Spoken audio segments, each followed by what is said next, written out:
Como militar, por formação, os militares procuram ser não alinhados, embora tenham uma posição política, naturalmente, defendam certas ideias políticas, mas são não alinhados partidariamente. Isto é, não, a sua disciplina, o seu farol é o país. Pensam em termos nacionais e do interesse nacional.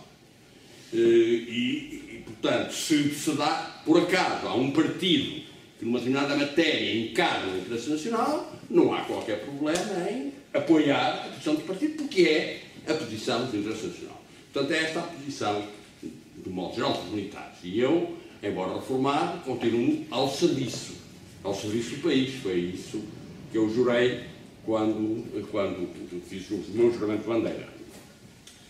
Eu começo, para apresentar este problema, para chamar a atenção para uma coisa que muitas vezes não se fala, mas que é uma coisa muito importante para qualquer país, que é o poder nacional. O que é o poder nacional?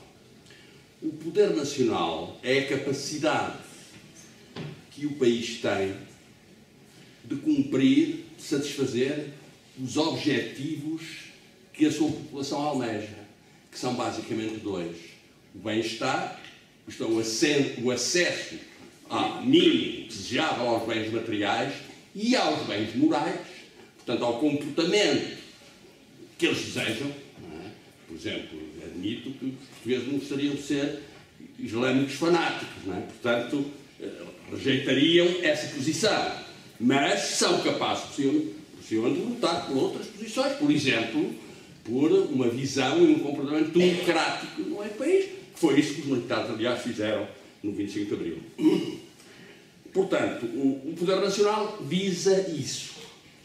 E, em termos concretos, o poder nacional efetua-se utilizando um conjunto de fatores que nós chamamos os fatores do potencial estratégico. Isto é, aqueles elementos cujo emprego tem resultados estratégicos, positivos ou negativos.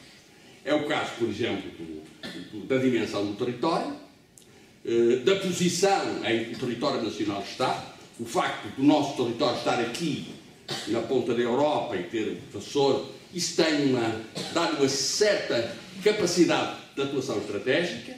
Se estivesse junto à Austrália, possivelmente não dava esta, mas dariam outras capacidades estratégicas. Por conseguinte, os fatores de potencial estratégico são esses. São fatores tangíveis ou materiais, como aqueles que eu disse, não é? E são fatores imateriais ou intangíveis. Por exemplo, a vontade de ser independente, a vontade de se querer governar por si próprio, é um fator importantíssimo do potencial estratégico. Se não existir, só por si, enfim, pode ser a causa da perda de uma independência nacional. Ora bem, eu acho que, de certa forma, a questão que nos está hoje aqui a ocupar preenche os dois aspectos, tangível ou material, intangível ou imaterial, do potencial estratégico. Isto é, posso dizer que a TAP é para o Estado a materialização de uma plataforma constituída em rede, não só em território nacional, mas em território internacional, em ligação com as populações portuguesas, especialmente com a diáspora ou com descendentes de portugueses, ligados aos portugueses, que, através, portanto, dessa rede, é possível o país projetar poder nacional. De várias maneiras, mostrando os seus costumes, os seus usos, a sua moda, os seus filmes, a sua cultura, etc. Portanto, isto é poder nacional. Isto é poder nacional. Portanto, se nós privamos o Estado português desta rede, ou da possibilidade de ser ele a definir os contornos da rede, porque é evidente que se o Estado português vender a TAP a uma empresa qualquer, ela vai ter também algumas preocupações desta ordem, mas não as vê do ponto de vista do Estado, não as vê do ponto de vista dos interesses nacionais, mas vê do ponto de vista do interesse da empresa, que não tem nada a ver com os interesses sociais. São, por acaso, podem vir a ter. Ora, portanto, quem defende a não privatização da TAP, o que é que quer? Quer que a TAP permaneça como uma plataforma estratégica que projeta o poder nacional. Ou pelo menos é suscetível de projetar o poder nacional. Ora bem, isto para mim, naturalmente, é uma questão muito sensível. Naturalmente é uma questão muito sensível. Eu, aliás, a dizer-vos que, do meu ponto de vista, este governo foi longe, já foi longe, muito longe mais, relativamente às privatizações. É claro que, na minha opinião, isto é uma opinião política, mas posso exprimi-la, eu acho que não é obrigatório que todas as empresas, e todas as empresas importantes, sejam do Estado. Mas há algumas que o Estado não pode deixar de ter uma palavra. E esta é uma delas. A energia é outra. Quer dizer, há algumas que são aquelas empresas, reparem o seguinte, que originam rendas fixas e progressivamente cada vez mais elevadas àqueles que as vêm a comprar. E nós já sabemos o que é, não é? Basta ver o que aconteceu com muitas empresas que se venderam e que neste momento já todas aumentaram, os aeroportos já aumentaram, toda a gente aumentou, não é? E nós estamos a pagar.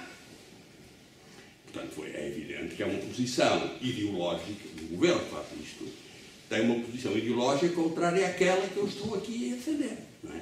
Enquanto que eu defendo que a capacidade estratégica que respeita ao Estado, pode atingir o Estado, deve continuar, pode não ser toda, não é?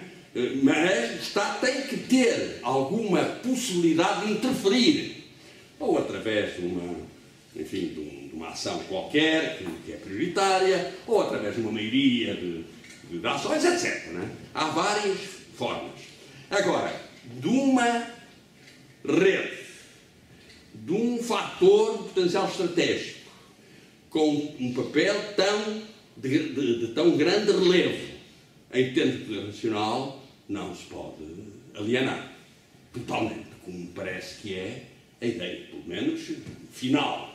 Eu aliás, não percebo muito bem, porque inicialmente eles dizem que não sei o quê, 70%, bem, mas no fim, há de haver uma empresa qualquer para a qual, para a gerência da qual, eventualmente depois virão algumas pessoas, porque normalmente por trás disso é o que está, não é? E serão esses tipos que vão definir a nossa rede nacional de transportes aéreos, o que é de facto uma perda brutal de poder do Estado, ou seja, de independência nacional. E com a independência nacional a gente não pode brincar. Eu acho que aqui todos estamos de acordo.